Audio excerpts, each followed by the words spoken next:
Blessings, everyone. This is Noemi with BG2G, and I felt like I just want to share a little pro tip for parenting.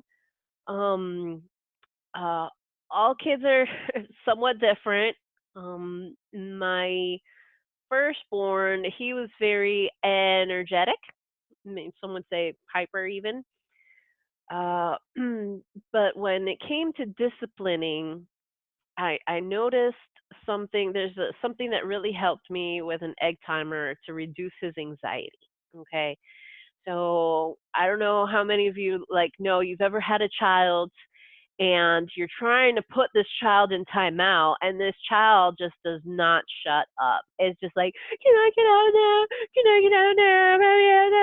Can I get out now? Can I get, and it hasn't even been like a minute, and you're like 5, so you're due to be in there for 5 minutes, and it's just like timeout does not work for this kid, man. He doesn't stay put, and it, it was very frustrating. It's like, how do I get this kid? Either I have to sit and restrain him, and then we're all in timeout, you know.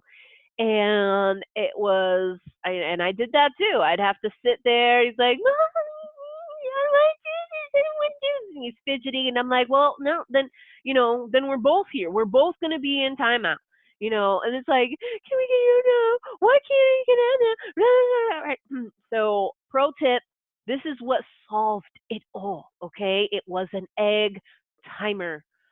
An egg timer are those like, it's just a timer, it's a little white timer that has the minutes, and it ticks, it goes until it reaches its end.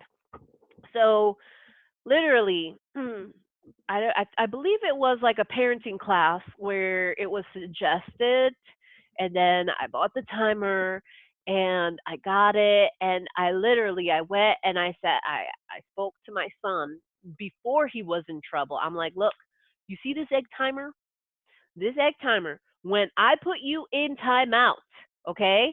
Let's see, you're 5 years old. You get 5 minutes in timeout. I'm gonna put this number to 5 minutes, okay? And I don't want you talking to me. Part of being in timeout is being quiet and thinking in your head everything why you're in timeout, and then we can talk about it after your timeout ends. And so what was clearly evident the next time that I had to put him in timeout was like, you see this? Look, I'm getting the egg timer, right? Is that it relieved the anxiety of the unknown, like how much time has spent, how much, digital clocks don't have seconds, they don't really know how to count to like 100 or, 60 or whatever, and why didn't it go to 70?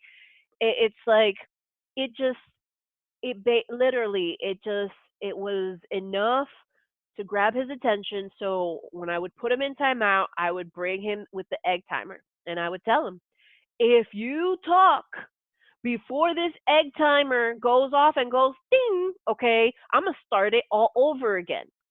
All right, because part of being in timeout is to do your time quietly.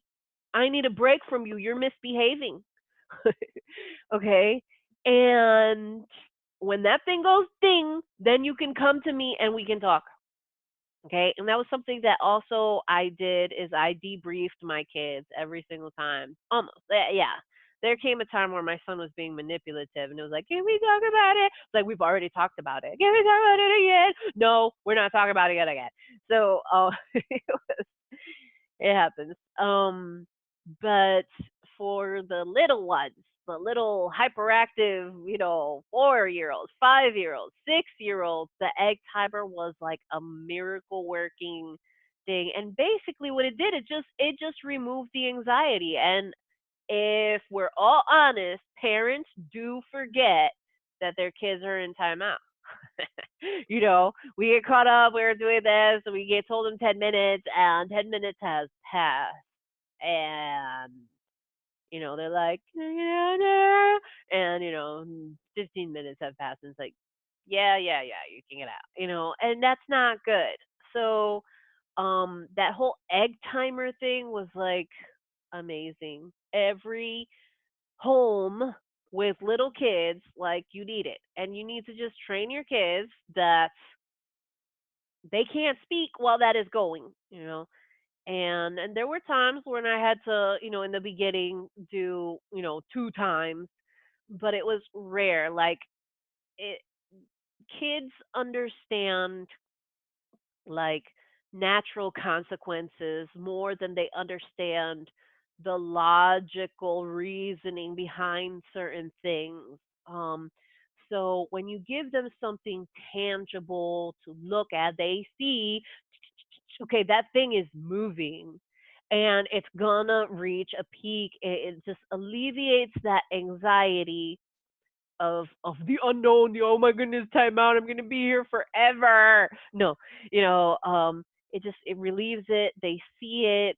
There's hope at the end of the tunnel, and then I would have a discussion with my son. Do you know why you were in town? Yes, mommy. Or no, I don't understand. But dad did this. It's like okay, and we debrief. We debrief. That's always very important because it shows respect and it teaches your child what the problem was in the first place. So you kind of, by engaging in conversation with your kids, you are parenting them. You're teaching them where did they go wrong, why it's better to do a certain other alternative things like that. And I also want to share that it's so important not to be dictators to your children. Children are people, and we dictate our children when we want to control them, and we could care less if they understood or not. Um, as an adult, if someone tells you to do something and they just want you to do it because they said so, we would find that disrespectful. We'd be like, why don't they tell me? Everything's such a secret. They don't trust, we would have a problem trusting someone who's trying to dictate to us what we need to do, even in the workforce. Listen, I just do what I'm told.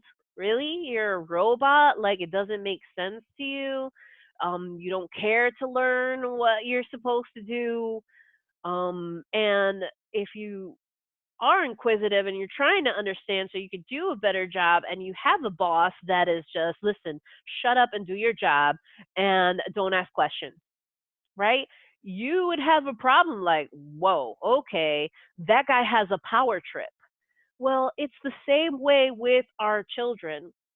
So a good example about dictatorship and raising up a child is the fact that like one time uh my son was being hyperactive and my little one was just very mellow. He's the mellow baby, you know, and my older one he was just the chaotic, hyper like mommy. Um and so basically he was being hyper, he was whatever, out of control, and I told him, I'm like, Shane babe, I need you to sit quietly on the couch. Can you please sit quietly on the couch because you're getting out of control. Okay? And before I get mad, I want you to just sit on the couch. And my son then goes and he says, "Mommy, how about I lay down on the floor next to Davin and watch TV?" Now, I assessed it. My goal as a parent was to get my hyper son stationary, to get him still, to get him calm. Whether he was still stationary and calm on the couch or still and stationary laying down next to his brother, the objective was going to be met. Okay. And so I looked at him and I said, "Okay, that works. Okay, but I need you still." And he's like, "Okay, mommy," and he respected, and I respected his creative idea. The dictatorship mentality or the dictator disrespectful parenting would say, you know, I didn't ask you to sit with your brother. I want you to sit on the couch, and that's what I need you to do, and that's what I want you to do. Okay. That's dictatorship. Even though I didn't ask for your opinion, I didn't ask for your whatever, right? That is dictatorship. You're telling the child, shut up, do what I say because I say so. And your input doesn't mean nothing to me. Even if it makes sense or not, I don't care what your input is. And so that's that disrespectful parenting that will, in the end, produce a disrespectful child who could care less about your authority because you disrespected him and now he's at a point where he feels he can disrespect you. But in me emphasizing the fact that I just need you still. You're driving mommy bonkers. Can you please? I just need you still. And he came up with another alternative, but the objective was the same. He's going to be still. I'm like, fine, but stay still. I need you still. And he was like, okay, mama, And I valued his insight. I valued his personality, his idea, his person. That even though he was annoying me and I needed him to be still, I still love him. I still value him, and that his ideas are appreciated as long as the goals are met, and so there's a wealth of validation happening that is really good parenting. And I give glory to God because I was such a young mother and I didn't have the best upbringing, and this wisdom was really just came from God to me, helping me out. So I am freely giving what I was freely given. I hope this helps you with your parenting. So blessings.